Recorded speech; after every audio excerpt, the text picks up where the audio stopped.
Hey guys, I want to thank each and every one of you for your support and your patience, and give you guys an update on where we're at with Crimson Titan. Several of the books are done and are up. The digital versions are up, and we're finishing the last couple.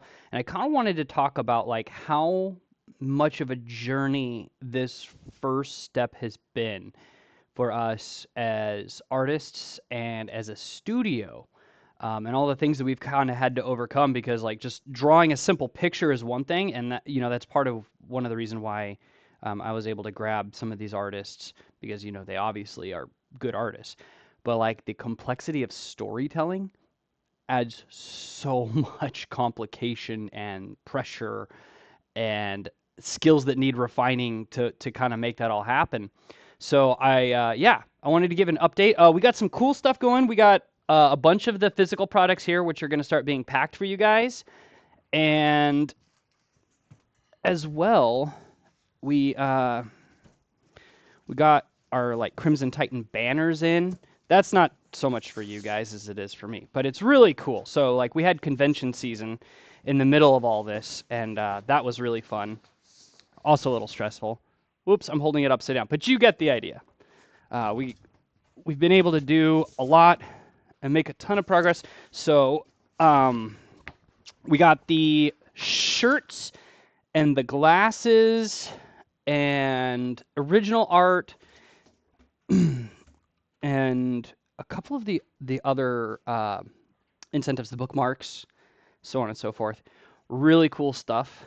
Let me take you over here and kind of talk about some of these complexities and what everybody's been learning. And when I say like these guys have been working really hard, I mean th- they've gone through the grinder. I mean, it's not easy when you're an artist and you put your heart and soul into a piece and somebody's like, "That's wrong. You can't do that," or "That sucks.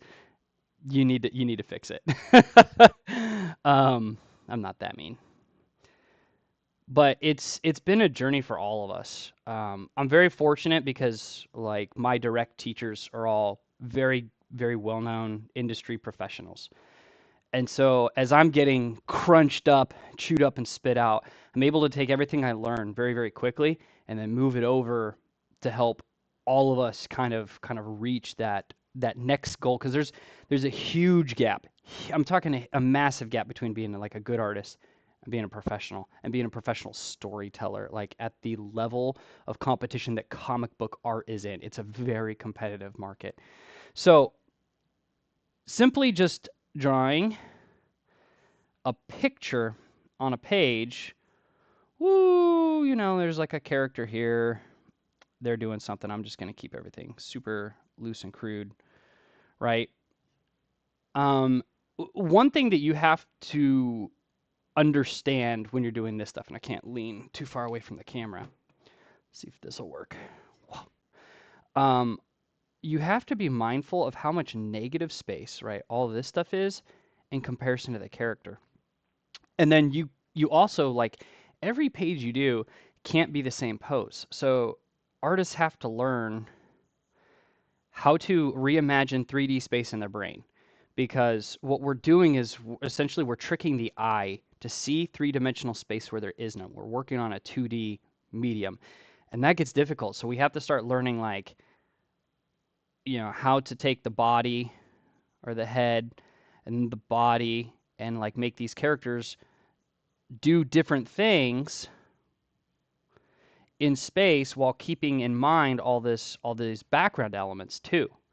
And maybe that's not the right shot. Maybe the script calls for something else, right? Maybe you have to do like an up shot or something. So you've got, I mean, you can just see how already this is getting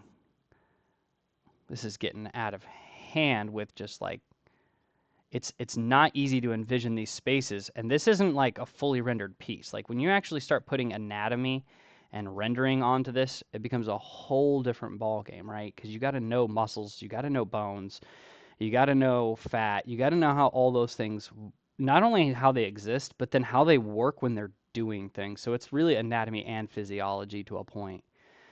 It's pretty impressive. But then you start, okay, we start doing this. Now, what about the backgrounds? Okay, now we got to start keeping in mind it's important to have something big. We'll have like a person right here or something. Medium, something in the middle ground. I don't know. Maybe it's a dodgeball and it's or a fireball or I don't know. Something and then something small, right? Whether it's a background person or a background element, because we're trying to create depth. And that applies to all these different shots that we just talked about. Not even just like a straight on, and up and a down, but we're talking like side to side. Like you have to move the camera, you have to space the characters, you have to do all these things. And that doesn't even incorporate the fact that the background has to match in some type of perspective, right? So if we're like staring down a street and like there's like a whole bunch of like kids playing or something, we got to have this element where like kids are interacting here and they're like jumping and skipping and doing fun stuff here, and maybe it keeps going down, and these buildings have to match. The size of the characters have to match the size of the buildings. The size of the buildings have to point towards a vanishing point or a horizon line, depending on how they're set up. Not all buildings are that even, but typically, like in a city block setting, blocks are pretty straight and grid-like, so it gives you very nice, even perspectives. But you have to combine all these things with negative space, and then on top of that, all of this stuff, it's got to have a flow and a story, right? Your eye needs to be able to kind of let me get some color on this. Your eye's got to be able to do something in here, and typically what we're trying to do is get the eye eventually off the page for the reader. So typically we start reading from this corner, go through the piece, and off the page. It's not always that simple, especially once you start taking into account like multiple panels. This is where things get tricky, okay? So you'll have a page laid out like this, and let's say we've got something happening here, and then it swings down like this character's like pointing a weapon or a punch or something in this direction. So we're leading the eye to this panel where like maybe they're reacting and the face is pointing off, which will show all the things that are happening here. Maybe this has got like more of a background shot, right? Maybe this is like a garage door and it's like showing this whole thing take place like right in here. And the background kind of bleeds through this space. And then um, now we ran into the problem of how do we get it back down here, right? You just don't want the energy to stop here. So maybe we have to have like the fight continue and the guy like punching down or something so that this is establishing the scene and kind of driving that arrow back over here. And somehow, and it doesn't have to be through the face, it doesn't have to be through action. It can be through composition, which is even harder. But you got to find a way to kind of lead somebody towards the edge of the page. And this has all got to be done creatively and different from page to page. Like you can't just do one thing and expect it to work. You have to change up the pacing. You have to change to fit the scene. You have to change the camera angles. You have to change where the characters are, how close they are, how far they are, depending on what the narrative is, right? And so we've been learning how to do all of this. And when you draw several pages of this, you start with like a gesture, kind of like what I've been doing, like these simple, loose, fast things. They're really just establishing ideas and flow. It's so you can work quick and not be attached to what you're doing, so you can erase and move on. That's kind of how you get like a good flow going. But then you have like your intermediate drawing, which is going to be a little bit more clean. It's going to have a little bit more structure to it.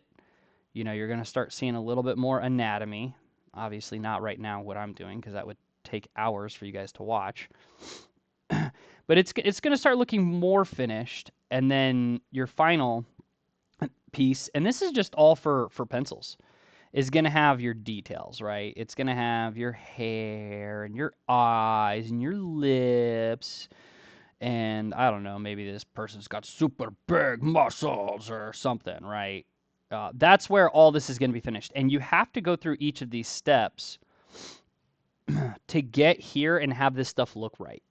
Because if you just, I mean, you can tell, even just me doodling like this crappy little like scribble, it doesn't look great because the muscles aren't sitting on anything. So this is why like you have to go 1, 2, and 3, like it's a process. And that's just for pencils. It takes a long time. And then if you have even more like advanced shading, which a lot of us have started implementing with this noir project because the lighting needs to be sold, then you got to go in and you got to light everything and make sure that it works with the lighting of the character and in the background. So you could even say that there's a number 4, an even tighter finish. Okay. All that's got to be done. And then we go to inking. And inking is such a process. We don't even have like hard colors yet. Inks is where you painstakingly go through and you have to account for everything that's not in the pencils. Meaning pencils can do so many different shades of gray. Ink can only really do a couple. It really does black. And if you're experienced with washes and doing washes, you can get a few more shades out of that.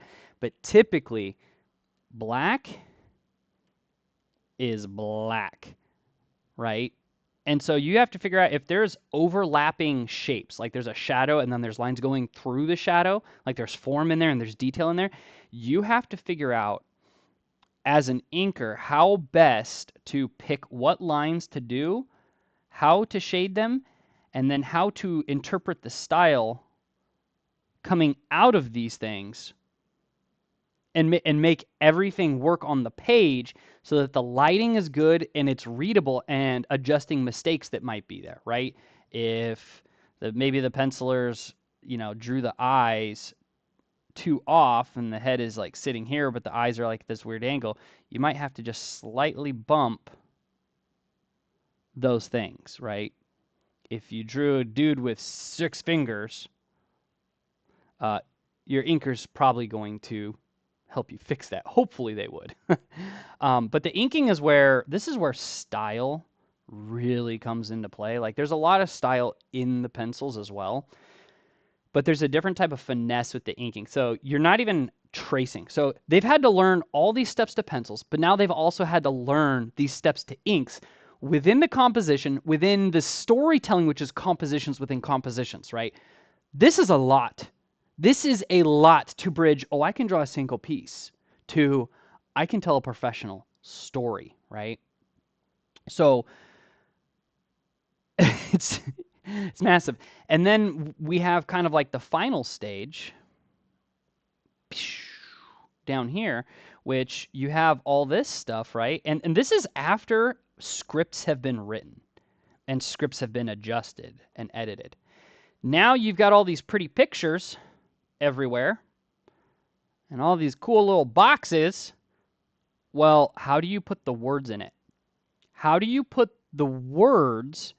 They're going to go through each one of these and not destroy the art and also help the storytelling at the same time in terms of lettering. You have to pick fonts that match, fonts that fit.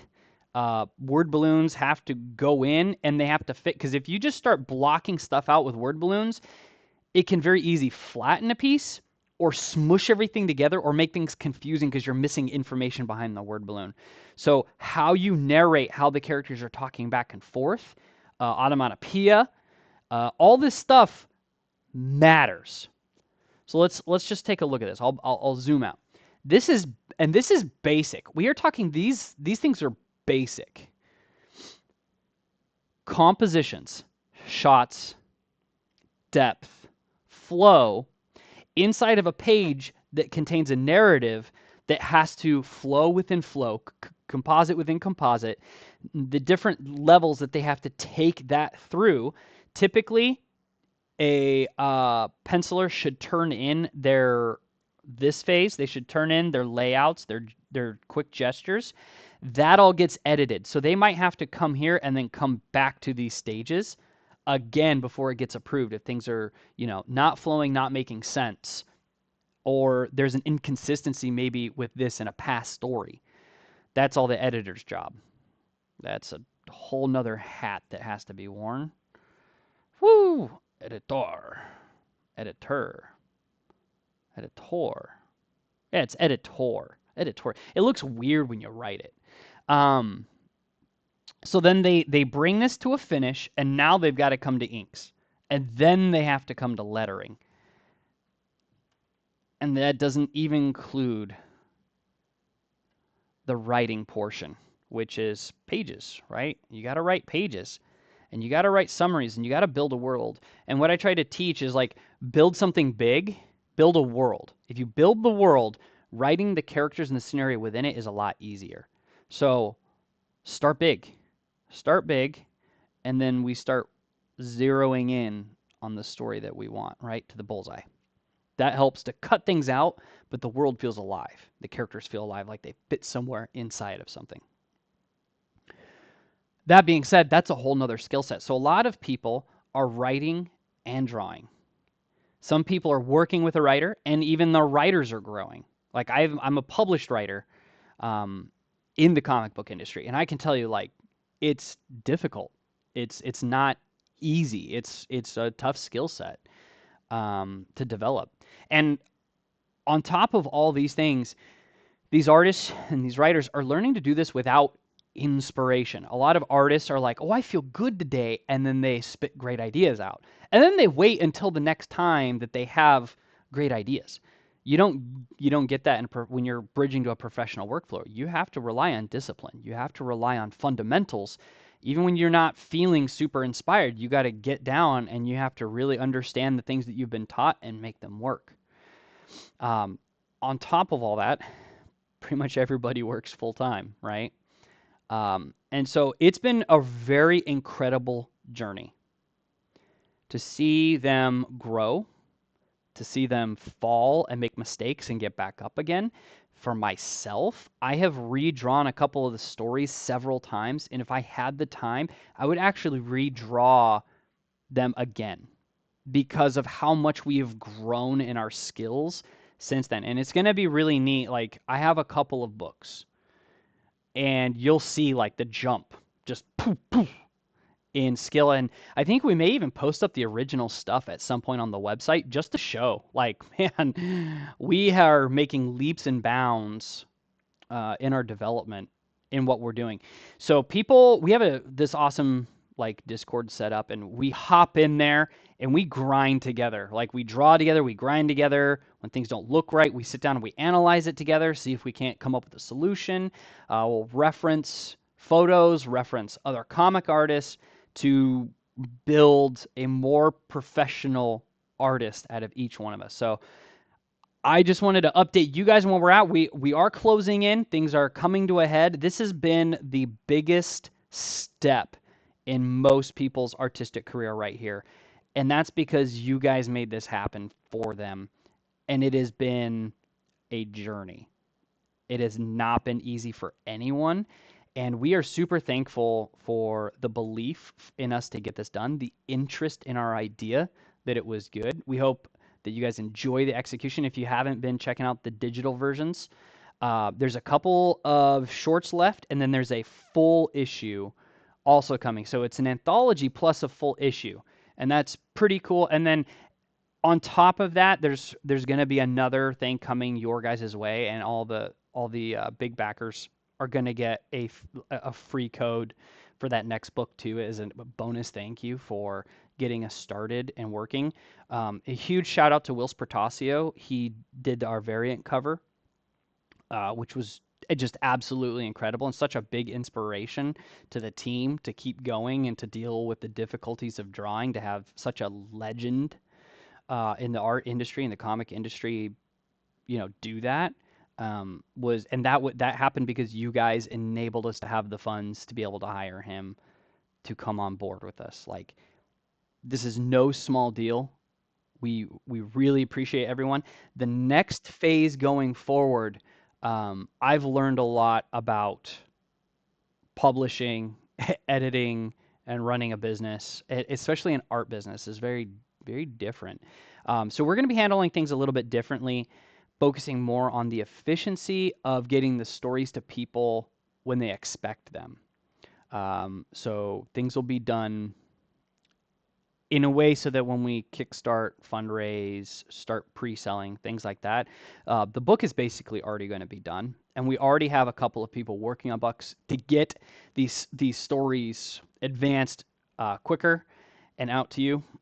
And it's going to be very exciting. We are continuing to finish the different noir storylines, as well as we're ramping up for a horror series. And in development, there is a superhero development happening, which is really cool. And there's also a post-apocalyptic theme of things happening. So there are plans, there are stages. Our big focus right now is wrapping up this book. We just all got done with convention seasons, and I just had a ton of commissions that I had to finish. And so we're laser focusing to get this done, to get this book out, and then to get like the grand release to the public, right? Which they will not have the same incentives you guys got. You guys got one of a kind incentives. All the other merch after this will be like general merch for things. We want to make sure that our backers always have something limited and precious because of the willingness to support up front, which is a huge deal to us. Is a huge deal. So thank you again to everybody who did the different tiers. Thank you to our sponsors like Weed Tech Fab, awesome fabrication company that has done mind-blowing stuff with, I mean, you got to check them out. We'll make sure we're working on like a sponsorship page. They've been fantastic in helping us move forward and seeing our vision and in collaboration and partnership. So I want to thank you guys. I hope that this was enlightening to the months of hard work and the tears and the blood and the sweat that have been poured into this project and what the future holds for us going forward. We're attacking everything on all sides. I continue education with everybody. So we put writers through writing classes, we put artists through art classes, not just like me regurgitating what I've learned because I'm still growing myself. Um, but getting to the pros, to learn these things directly from people who are some of the best and network in the industry. So thank you guys. I will have a update for you guys soon, and I can't wait to get the physical printed version of this book in your hands because it has been such a labor of love. All right, everyone. Have a good day.